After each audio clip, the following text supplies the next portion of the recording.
Nobody told you it was the last real conversation. You were just talking the way you always talked, and then life moved, and then more time passed than you meant to let pass, and then, somewhere between then and now, the friendship became something you maintain rather than something you live inside. And the strange part is, you still haven't admitted that out loud. Some endings don't announce themselves. There's no conversation, no falling out, no clean moment you can point to and say, "That's when it changed." Instead, there's just a gradual cooling, a slowing of messages, a widening of the gap between "I've been meaning to reach out" and actually reaching out. And one day, you're looking at a name on your phone and realizing you genuinely don't know what's happening in their life anymore, and what stops you isn't the absence of caring. It's something you can't quite name, something closer to the feeling of standing outside a room you used to live in. The light is still on inside. You can see it. You just stopped going in. What makes this particular kind of loss so difficult to process is that it rarely qualifies as a loss in any way that's socially recognized. Nobody asks how you're doing after a friendship quietly dissolves. There's no acknowledged grief for it, no ritual, no language ready-made for the specific texture of missing someone who is still alive, still reachable, still technically your friend in all the ways that can be counted, and yet somehow no longer someone you feel fully known by. That's a strange thing to carry. It has no obvious place to go. And so most people don't put it anywhere. They just continue. There are friendships in your history that mattered enormously at the time, and you know this because you can still feel the weight of them when a certain song plays, or a particular neighborhood comes up in conversation, or you catch a glimpse of a photo from a year that already feels like it belonged to someone else. And the person in those memories, you and them, the version of you two that existed in that time, that version doesn't exist anymore. Not because of a fight, not because of betrayal, just because the conditions that held it together shifted, and neither of you moved to hold it in place, and you both just let it drift. By degrees so small, they were each individually justifiable.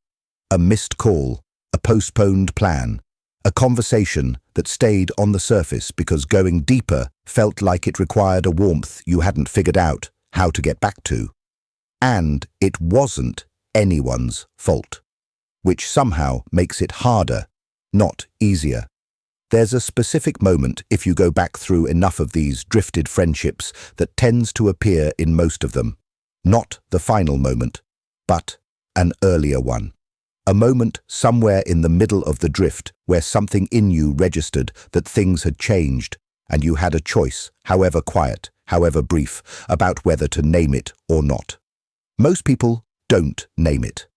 Not because they don't sense it, but because naming it requires a kind of vulnerability that feels disproportionate to the moment. You'd have to say something like, "I feel like we're drifting," and that sentence carries a weight that seems too heavy for what might just be a busy season, a temporary distance, a thing that will sort itself out without intervention. So you don't say it. And the moment passes, and the drift continues. What stays after these friendships go quiet is something that doesn't behave like ordinary grief. It's more like a recurring awareness. You're in a conversation with someone new, and you think, briefly, about how you'd have told the old friend about this. You're going through something difficult, and you scroll your contacts and realize the person who would have understood it most is also the person you haven't really talked to in almost 2 years.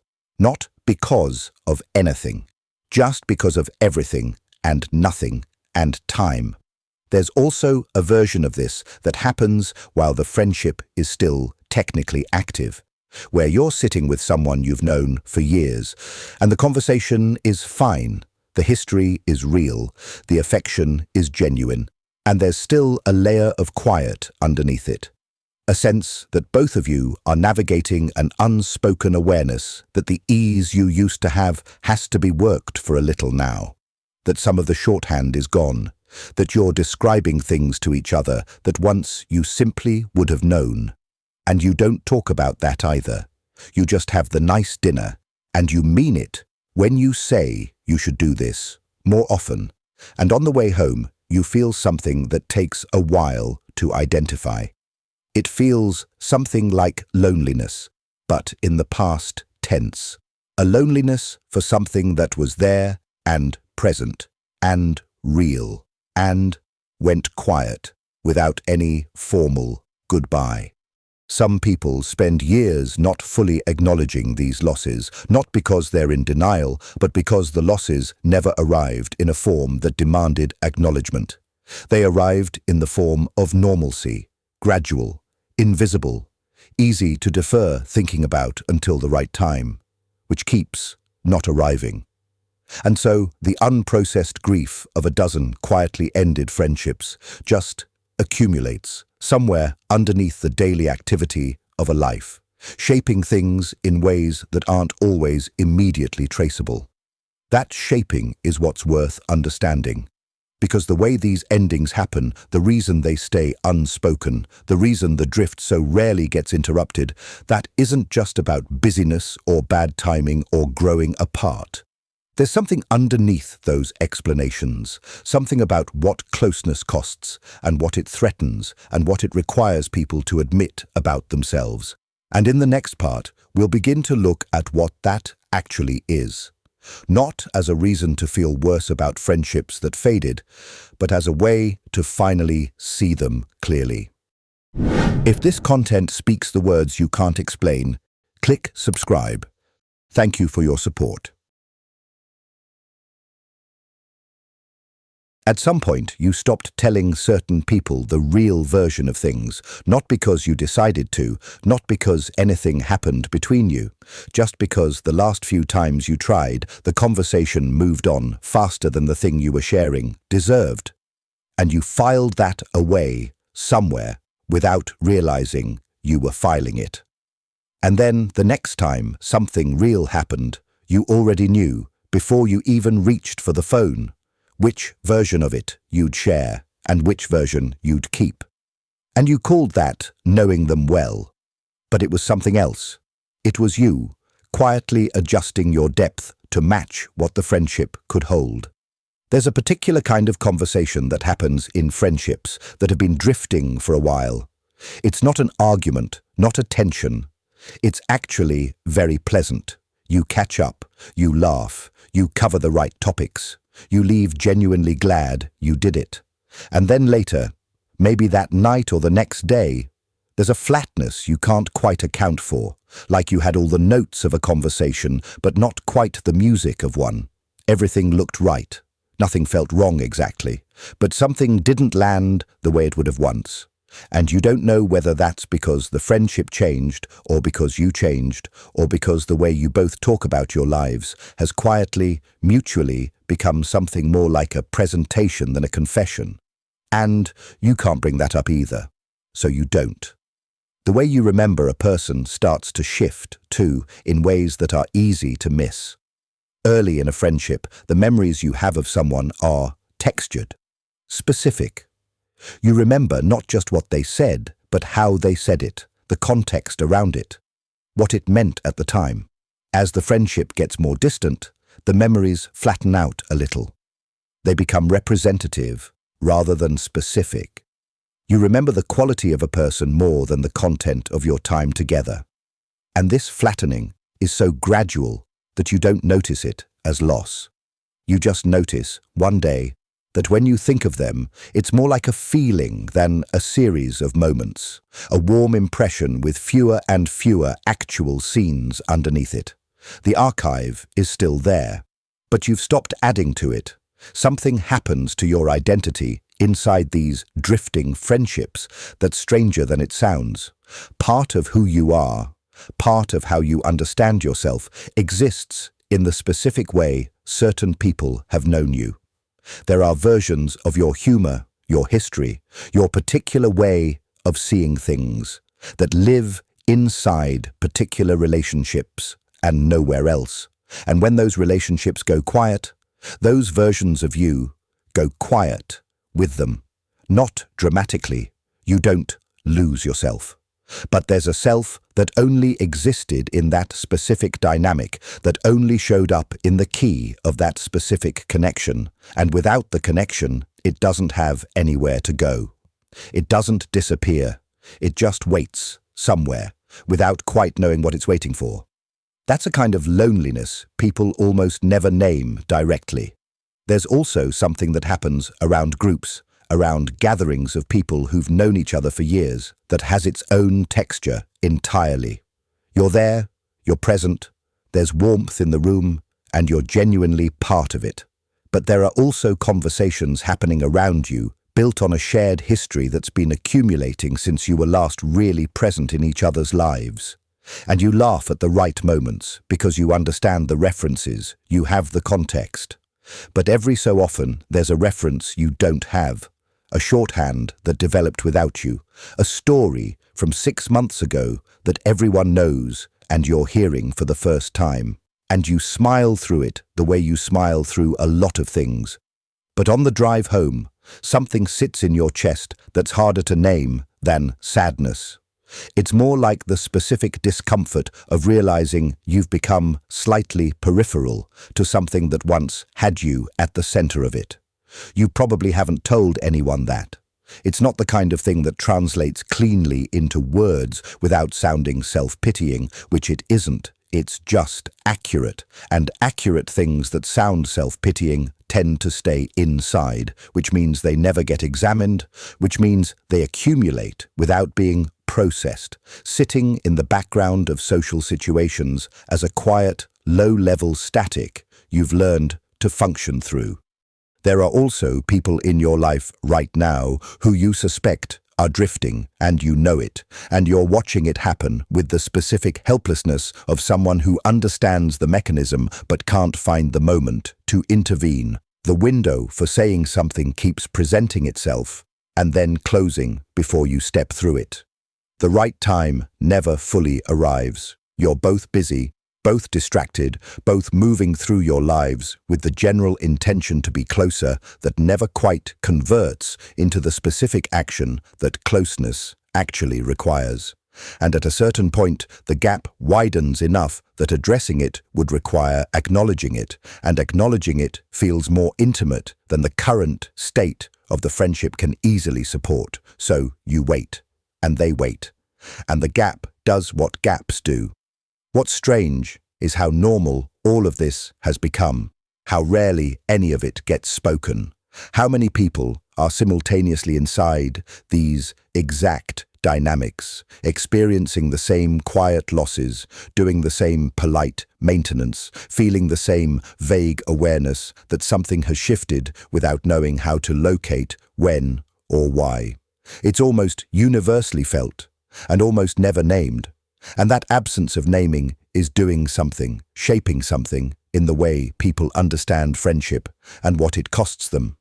Underneath all of this, underneath the presentations and the flattened memories and the peripheral discomfort and the perpetually missed windows, there's a reason these patterns move the way they do. A reason the drift almost always beats the reach. And that reason is closer and more specific than most people want to look at. In the next part, we'll begin to see what it actually is. The easiest explanation for why friendships fade is time. People get busy, lives diverge, priorities shift, and all of that is real. All of it is true. But it's also, in most cases, incomplete. Because there are people who are just as busy, just as pulled in different directions, who still find the moment to reach, who still send the message that doesn't need a reason, who still show up to the conversation before there's an agenda for it. And the difference between those people and the ones who let things drift isn't usually a difference in schedule. It's a difference in what reaching out feels like from the inside. For some people, the reach feels easy, natural, low stakes. For others, it carries a weight that's quietly disproportionate to the action itself. And that weight is worth looking at because it doesn't come from nowhere. There's a fear that lives underneath a lot of unmade calls and unsent messages that rarely gets named directly. It's not the fear of being rejected, or not only that. It's the more specific fear of reaching and finding out that the warmth you're reaching toward isn't quite there anymore. That you'll make contact and the response will be kind, but slightly distant, slightly measured, slightly less than what you were hoping for. And that information, that the friendship has cooled more than you let yourself know, will be harder to carry once it's confirmed. So, you don't confirm it. You leave it in the uncertain middle, where it can still be explained by busyness, by timing, by the mutual drift of two people who both care and are both just overwhelmed. Ambiguity, in this case, is not passivity. It's protection. You preserve the version of the friendship that exists in your mind by not testing it against the version that exists in reality. What makes that uncomfortable to sit with is the implication underneath it, that some of the distance in your relationships is not something that happened to you. It's something you helped maintain carefully, without ever deciding to. Every delayed response, every deferred plan, every moment where you sensed the window and didn't step through it, those weren't all accidents. Some of them were the quieter choice. The one that felt like nothing at the time because it didn't require any action, just the absence of one. And absence is so much easier to explain away than action. There's another layer to this that goes deeper than the fear of a cool response. It's about what closeness actually requires you to bring. Real friendship, the kind that still has texture and honesty and weight to it, requires you to be somewhat known, to let a person see not just the version of yourself that's managing well, but the version that's uncertain, that's struggling, that doesn't have it figured out.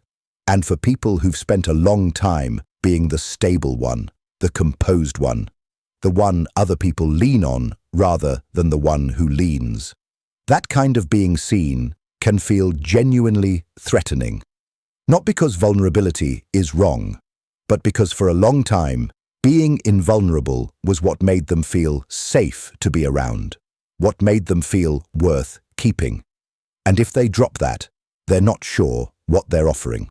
So they keep the friendship at the depth where they can still be the steady one, the one who listens more than they share, the one who asks questions and deflects them back when the questions come their way.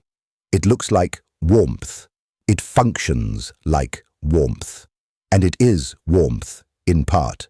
But it's also, in part, a way of staying close without being exposed, of having connection without the specific risk that real connection carries.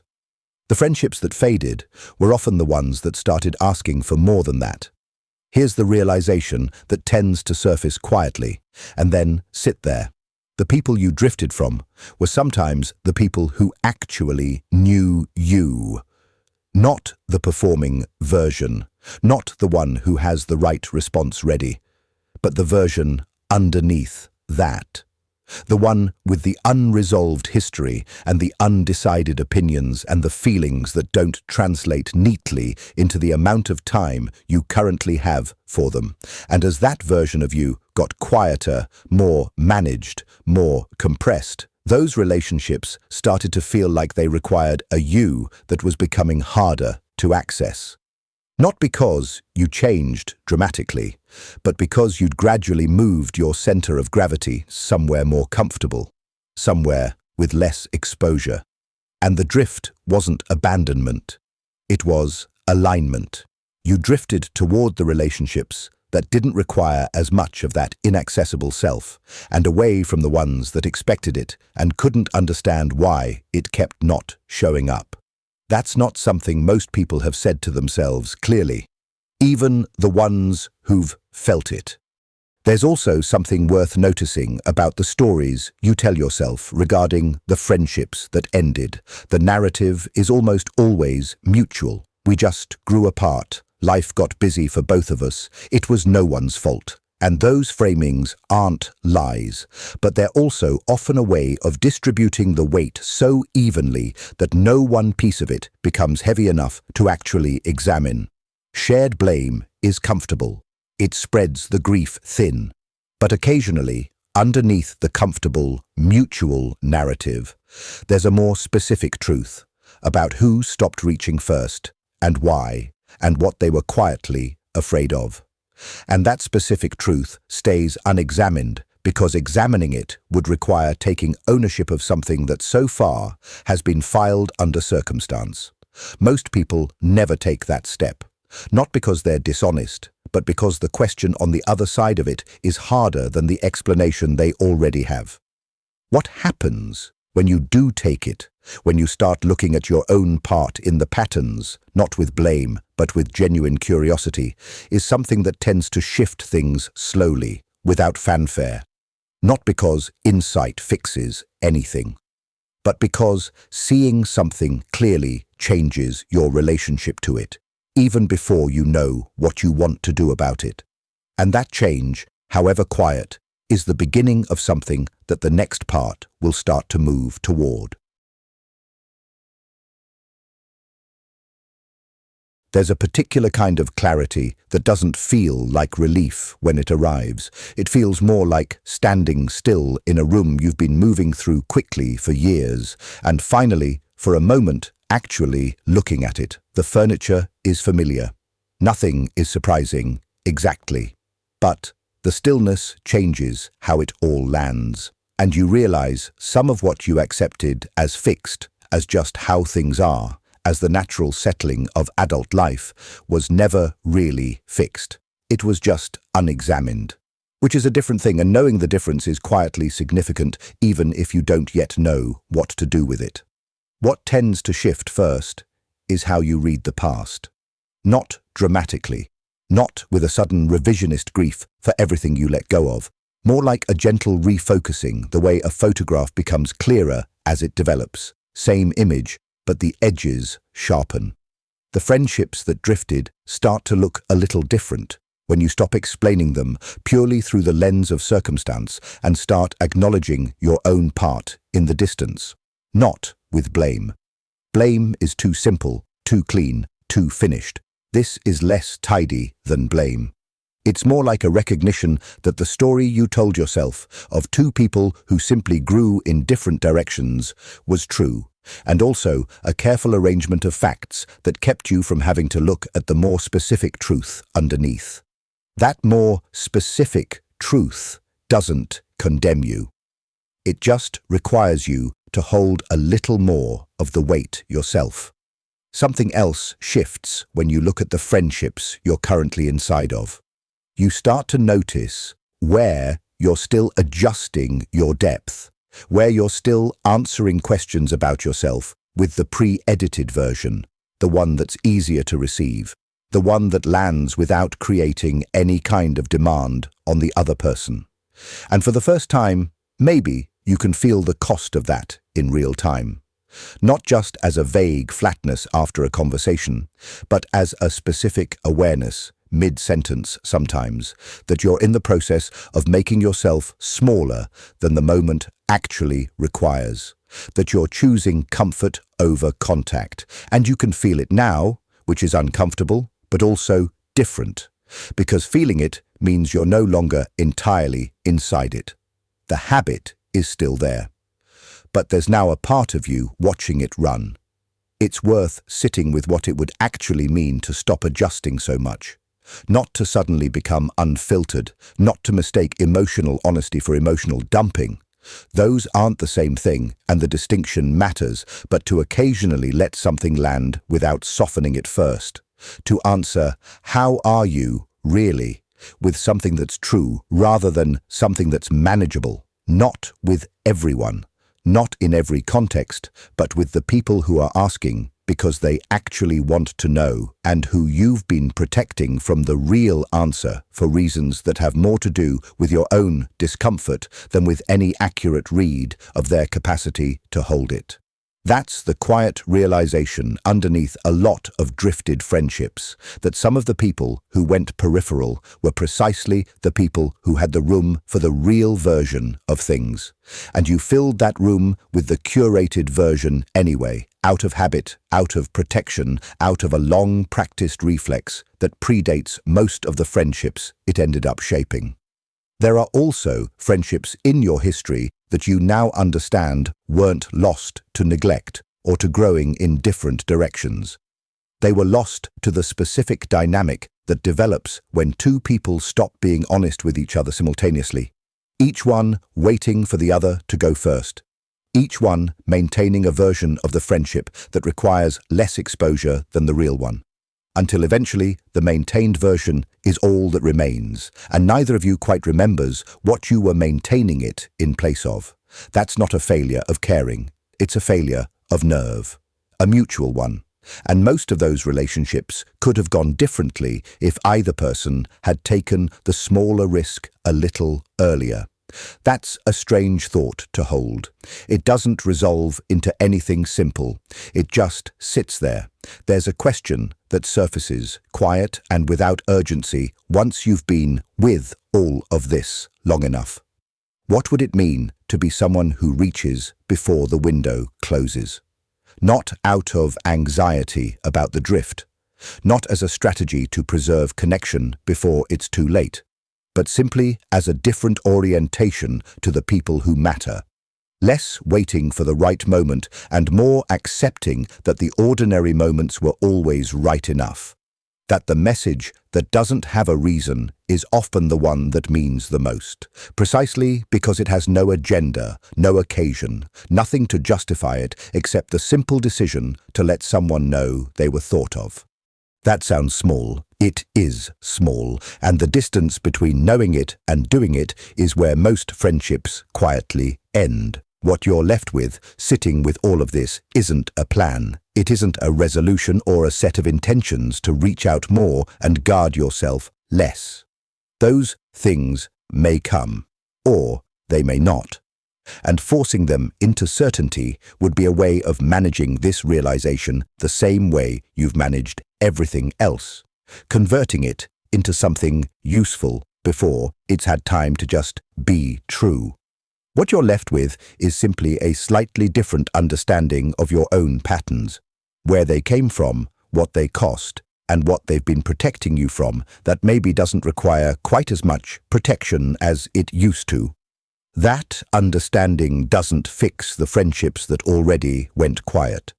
Some of those distances are real now, settled into something that would take more than a message to cross.